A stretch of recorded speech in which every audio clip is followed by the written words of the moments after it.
في مشهد الجنازات ينتابني الفزع من لحظة إغلاق القبر وتسارع الناس لترك ميتهم، وخارج القبر أحدهم يبكي والآخر حزين، وآخر هناك لا يبالي، وفي داخل القبر أحدهم يقول: ربي الله ودين الإسلام ونبي محمد صلى الله عليه وسلم، وآخر يقول: لا أدري لا أدري، وفي الخارج يحكمون إغلاق القبر من هنا ومن هناك وكأنهم يخشون خروجه.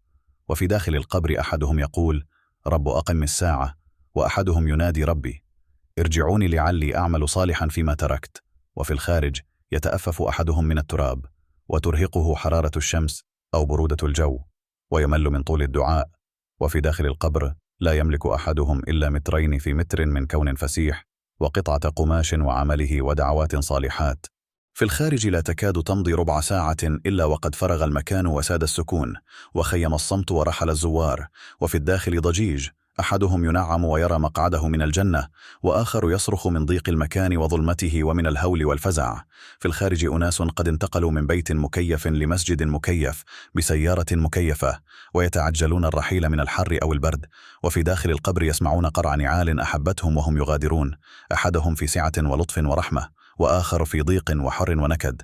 أفي النعيم المقيم نحيا أم في العذاب نشقى؟ لا نجاة من الموت. اللهم إنا مقصرون فاعف عنا يا رب.